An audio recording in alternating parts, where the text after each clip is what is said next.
A lonely girl lies broken on the ground next to a carriage that is standing. This is the beginning of her story, and here is her path, how she changes an entire nation with the magic of light. Lying there bleeding, she thinks she does not want to die yet.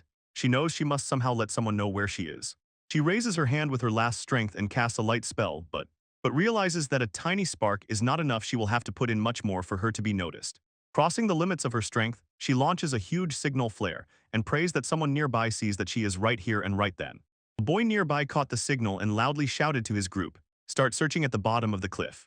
Let's rewind a bit. Her name is Lilyrus. She was born the elder of twins in an influential noble family. By the age of 3, everyone adored her because she had so much magical power. But everything suddenly changed when she turned 8.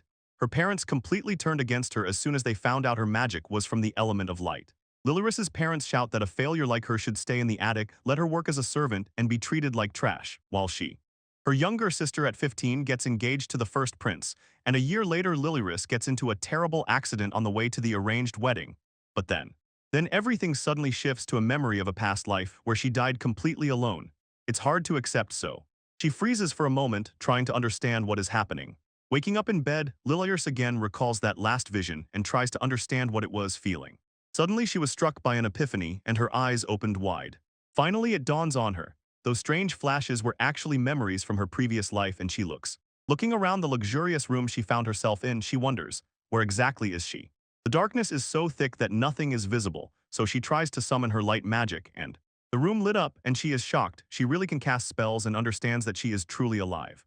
Lilyrus suddenly sits up in bed and begins to piece everything together, remembering that she was actually on her way to become part of the Duke's family, and it was then that she fell from that cliff. And just as she thinks about this, a maid enters the room and calls her Madam. She looks completely relieved. Martha stands with tears in her eyes and tells Lilyrus that she has finally woken up, and she sighed with relief, thank God, firmly holding Lilyrus's hands to make sure she was all right. Lilyrus just looks back with teary eyes, feeling how warm this woman is. Martha smiles broadly and solemnly welcomes her to the estate of the Duke of Ashland. Then she introduces herself. From now on, she will be the one to take care of her.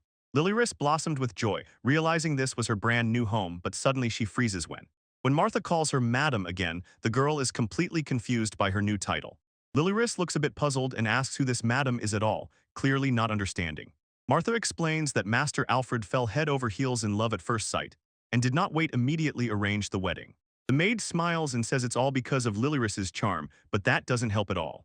Because Lilyrus just froze with her mouth agape, she is completely stunned by this news. She cannot believe that the entire ceremony took place while she was sound asleep and completely out of it. Her thoughts race. How can this even be legal without her signature, without vows, and even without exchanging rings?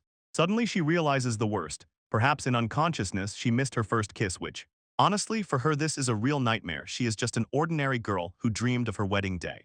Marta tries to change the subject and asks how she feels after being unconscious for 3 days. Then she quietly summons a bit of water magic and fills a glass, trying to help Lilyrus calm down. The servant extends her hand and slides the glass of water to Lilyrus, saying, "Here it is, which comp." This completely caught Lilyrus by surprise. The maid says she has little magic, but asks to just ask whenever she wants a drink, so Lilyrus begins to do. She drinks the water as quickly as possible, exhales a loud sigh of relief, says this is her first sip in 3 days and feels it seep into her body while she looks into the glass with a calm smile. She thinks about how her deep wounds have already fully healed and realizes how amazing this restoration magic really is. Seeing that she feels better, the servant returns and asks if she wants something to eat. She suggests going to find something light that won't press on the stomach, and a bit. Lilyrus watches her head towards the door and manages to briefly say, "Thank you." Sitting there alone, Lilyrus gradually remembers memories return, and she again feels that magic occupies a huge part of this world. She recalls how some forces are worth their weight in gold, merchant families constantly hunt people with water and ice magic for trade, and how the nobility was obsessed with fire magic because of its power, while soldiers preferred wind magic for the advantage it gave in battle. In this world, earth magic is perfectly suited for defense, exactly what farmers want, but this is only the beginning of how people are judged. They look at that sacred trait, the liquid healing power that everyone wildly loves and treats as something extremely important. But for Lilyrus, it's a completely different story. The light attribute was considered a complete waste of time, and she can't even fight with it. All she can do is stand and glow like a human lantern. Because of this trait, even her own parents treated her as if she were a complete nobody and good for nothing. It meant endless humiliation. She was constantly compared to her sister, who was born with that rare sacred magic everyone desired. And then there is her fiancé, Lord Alfred the Emperor's half-brother, who was sent away to cover up the matter with the first prince. But, but since he formerly belonged to the royal family, his wife had to be noble. That's why they even started talking about Lilyrus. Eumeria spitefully says that she was lucky to find at least some match, even if it was just a worthless duke in a backwater province. And so the carriage sets off, rolling along the steep road toward the duke's lands. The memory hits painfully. The carriage tore off right from the cliff, and Lilyrus is simply glad to have gone out of her old house. As long as she is fed 3 times a day and not treated like trash, she is quite fine. She clenched her fists with new hope. The return of memories from her past life was a complete victory, because now she truly knows what she is doing. Right in her palms, a ball of energy appears, her light magic. Everything becomes very simple as soon as she understands it. Just by adjusting the mana levels, she can make the light as big or as bright as she wants, and she realized this power is not useless at all, as everyone said. In her old world, light was everything. It powered technology and made video playback possible. Although here it cannot be used for her fan hobbies, it is still extremely powerful. The maid enters with a tray, clearly relieved, and sincerely tells Lilyrus that she is just very happy to finally see her herself again. She sets down the food and tells her that for now it is just bread porridge and cool peaches. Lilyrus cannot believe that everyone is so kind to her. The maid just smiles and says there is plenty more in the kitchen if she wants a second helping. When Lilyrus took a bite, tears welled up in her eyes from the tender taste, and Marta panics completely, calls her, and asks if everything is all right. Lilyrus, through tears, gives a small smile and says that everything is fine. She is just really very relieved that she is here. Marta looks at her full of pity and says how terrible all this must have been for her. But she gently soothes Lilyrus. Now you are safe as long as you stay in the manor, and Lilyrus can only quietly whisper thank you. Marta tells her to just rest well for the rest of the day. Lilyrus lies down and thinks how happy she is, a soft bed, and such a kind maid who helps her. She suddenly realizes no one can hurt her anymore, and she feels as if her life is finally turning for the better. She cannot hold back. She is overwhelmed by a powerful surge of admiration for everything around. She doesn't care that people call her power trash. It's still magic, and that's the most important thing. Lilyrus lies in bed and dreams about the future. She wants to put up a huge Christmas tree with lots of lights when the snow falls, thinking that it might even become a famous place where couples will hang out. She is so excited that she can't even wait for winter, but the real goal is to find a favorite, someone you just swoon over, preferably one with big muscles. Morning enveloped the huge manor of the Duke, and so far everything here looks incredibly calm. Lilyrus jumped up and screamed for her status window to open, hoping for some RPG-style abilities. But it turns out this world is not like that at all. Later, she approaches the door very thirsty, but freezes upon hearing a maid in the corridor saying that the master has finally woken up. The maid sounds very upset, saying how sorry she feels for the lord because of his current condition. She keeps repeating that he is risking his life there, killing monsters for the sake of the country. She wonders why he is forced to endure such a persistent wife. Lilyrus stands there completely frozen. In the corridor, one maid softly tells another to stop crying. Her husband is still there and risking his life for us. And Lilyrus just stands behind the door and listens to everything. She does not say a word, but it is clear as day to her. The maids are simply standing there and insulting her. She realizes that all these complaints are actually because of how much they care about Lord Alfred, and, judging by how they talk about him, it seems her new husband is actually a very good person. The maids did not calm down, whispering, wondering why the older sister is so useless, while the younger Emiria has holy magic that creates a lily. Lilyrus pulled away from the door. Comparing her to her sister even in this new house had already become too much. She flops onto the bed and sobs into the pillow, wishing she had a favorite character or at least a fluffy pet to go crazy about. Because honestly, she is just very lonely and right now wants someone to comfort her. Suddenly the door opens, Marta enters, greets Lilyrus, and apologizes for the interruption. Marta appears smiling and tells Lilyrus that a letter has just arrived from her husband, which might. This completely caught Lilyrus by surprise, but when she opens it and reads that he will never love her, Marta simply froze in shock. In the letter, he admits that the entire marriage was just a royal decree he could not refuse, and even says that he truly feels sorry. It turns out he asks her just to hold on and endure this for another 3 years. Lilyrus stares at the paper, wondering if he is actually proposing a white marriage because it means that if nothing happens in 3 years, the marriage can be annulled. And Alfred is only 20, so he still has plenty of time to find another and then have a child. When she thinks about her grumpy father and sister Eumeria, everything becomes clear. She absolutely does not want to return to her parental home. She decides that it is better to find a job right here, on the estate, than to go back there, and hopes that Lord Alfred will help her get settled, while Marta only looks at her with worry.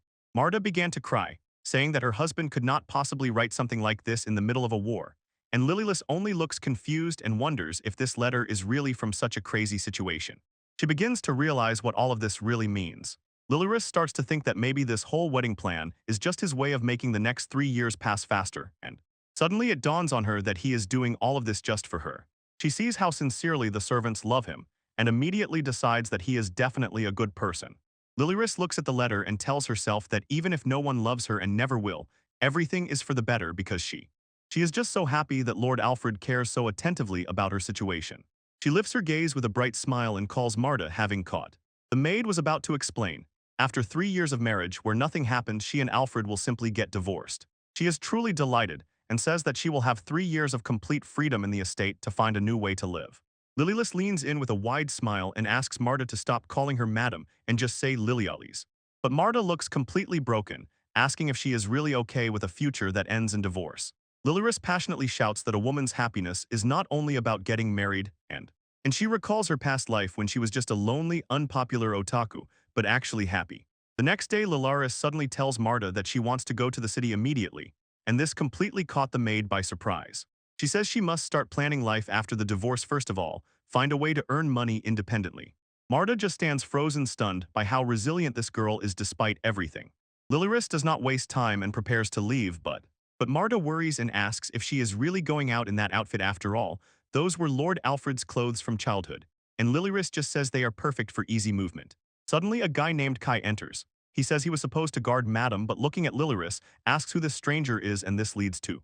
She hurriedly turned to Marta, trying to clarify everything, and told Kai that this girl is actually Madame. Kai was completely confused seeing Lilyrus in those old clothes, and could not understand that she is Madame. The boy looks her up and down, asking in surprise if all women in the royal capital really dress like that Lily.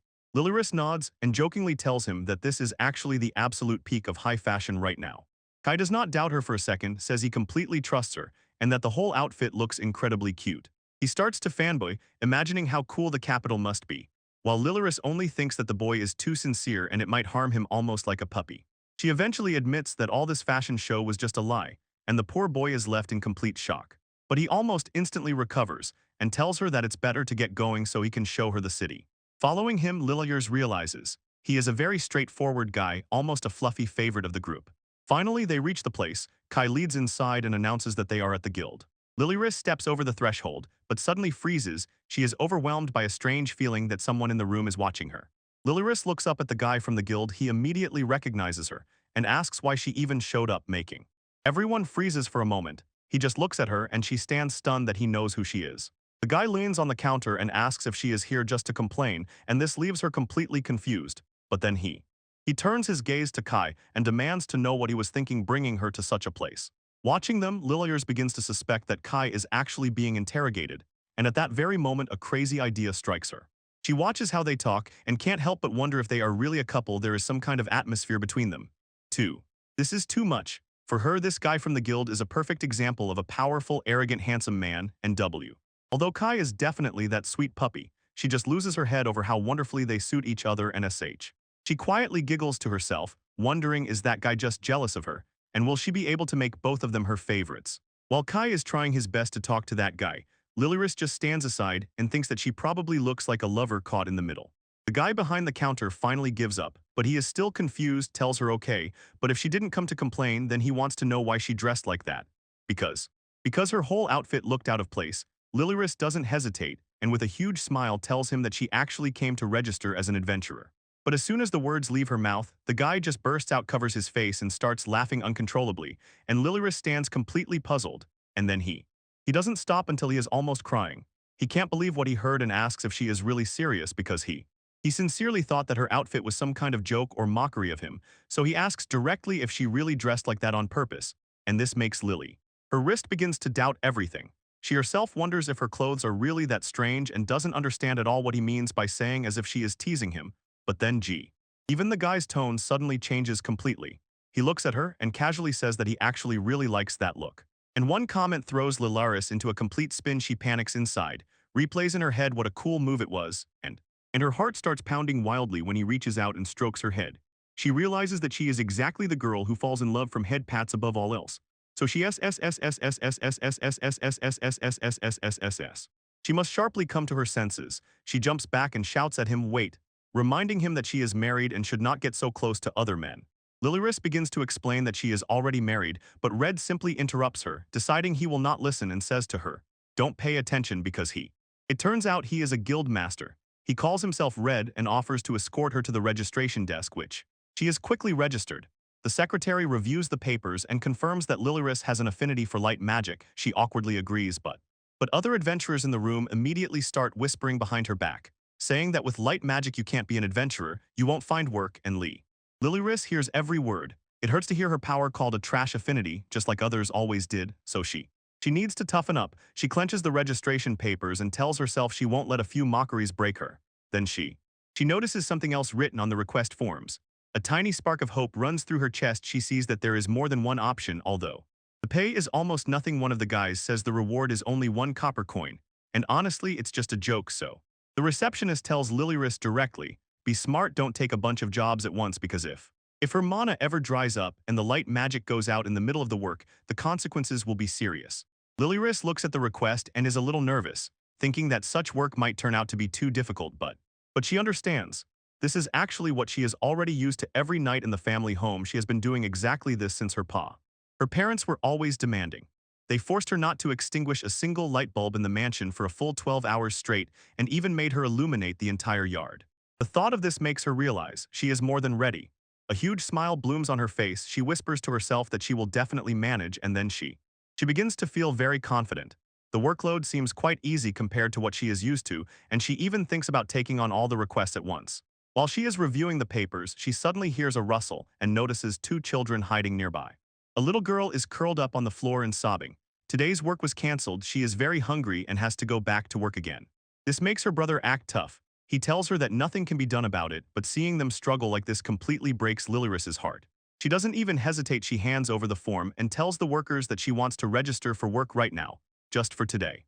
The mother is so relieved that she doesn't know how to thank her. She says that they almost never find someone with light magic for such tasks. So Lilyrus is a real salvation. The rescue team commander presses her with a look and asks if she finally understands why light magic is a problem, and if she really thinks she can become a traveler with it. Lilyrus looks him straight in the eyes and asks if he is trying to say that she is useless, even though this magic is all she has, but But she knows better. She thinks that light is not just what makes things bright. If focused, it can blind people, and if given shape, it can be made into tools. She understands that her magic hides incredible potential, and pressing her hand to her heart, she whispers to herself that everything depends on how you use it. She firmly believes that her power can do much more than people think, so he just looks at her and, with distrust in his voice, asks if she really intends to make a living only with this. Lilyrus does not back down. She shouts that she is tired of hearing people call light magic useless, and then the guy just laughed, leaned closer with a sly smile, and whispered to her that she is actually quite an interesting person, leaving him. So that he simply told her, "Give everything you are capable of," walking away. And then later the scene returns us again to that huge mansion where Lilyrus lived. Martha is right there, meeting Lilyrus with a wide smile and asking how her trip to the guild went, and Lilyrus happily tells her that the registration went great, and she even met the guild master, which completely caught Martha by surprise. Lilyrus begins to say that the guy was a bit strange, but falls silent because she sees that Martha just dropped a bucket and water spilled everywhere. Martha looks shocked and, with a tremor in her voice, asks if the guild master really didn't say anything more to Lily when she left. Lilyrus is a bit confused. She says that the guy seemed to have mistaken her for someone else. Marta tells her she understands, but then sternly warns, "Don't mention the guild master while we are in the manor." Lilyrus panics inside, thinking, isn't this drama unfolding and becoming too real because everyone thinks she is Kai's lover? She stands there recalling the conversation with the guild master and remembers how he doubted whether a light mage could even become an adventurer, and she suddenly realizes that although she can do little so far, she just needs to work very hard to finally understand her magic. Lilyrus stands in the middle of the room and thoughtfully wonders if she can really change the brightness of her light and, trembling, thinks how this power so familiarly reminds her of electricity from her past life. She recalls how back then LEDs saved a lot of electricity compared to regular bulbs. So she decides to use magic to make an LED bulb to spend less mana. It works perfectly, and she exclaims with joy, finally succeeded, and the room is flooded with bright light. Marta hears the commotion, enters and anxiously asks Lilyrus if everything is all right and stops by the door when the magic begins to hum loudly around. Marta is simply stunned by how bright it is here. She says it feels like daytime, and Lilyrus admits that she is actually holding back. Seeing how well it works, Lilyrus smiles broadly and suggests just lighting up the entire house. Marta also gets excited.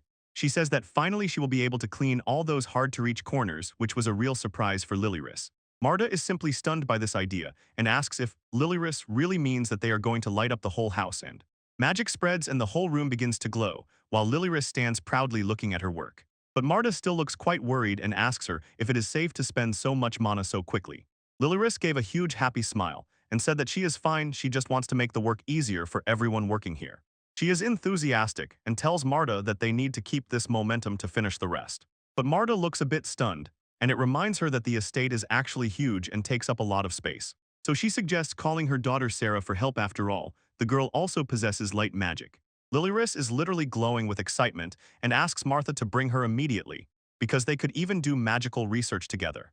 A 13-year-old girl named Sarah appears very shyly, and looking up at Lilyrus with big wet eyes, asks if she is needed. Seeing the child trembling nervously, Lilyrus cannot help but think that she looks exactly like a frightened little bunny. Lilyrus tightly hugged the girl to herself, thinking about how much she wants to protect her, and Sarah looked up and asked why she was crying. The child simply looks back with wide-open eyes and quietly calls her, while she realizes how much Lilyrus really cares. Sarah begins to touchingly explain that she once was responsible for lighting the lamps in the mansion, but staring into the empty corridor, she sees that almost every room already has lights on, and this drives her into a spiral of anxiety. She fears that she will no longer be needed at home, so she begs Lilyrus to allow her to continue working.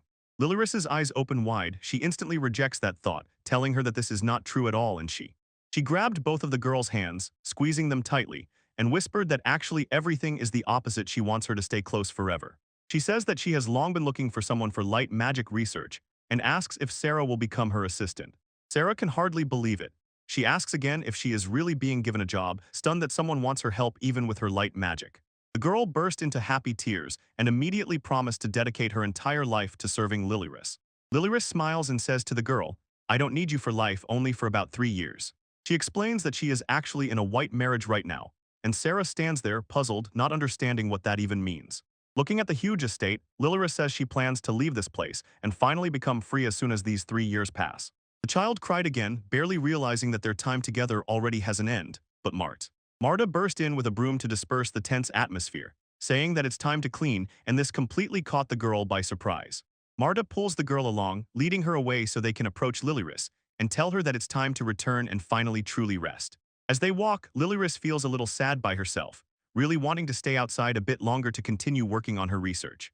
The girl can't hold back laughter as they leave and tells Marta that the lady is actually much more fun than she expected.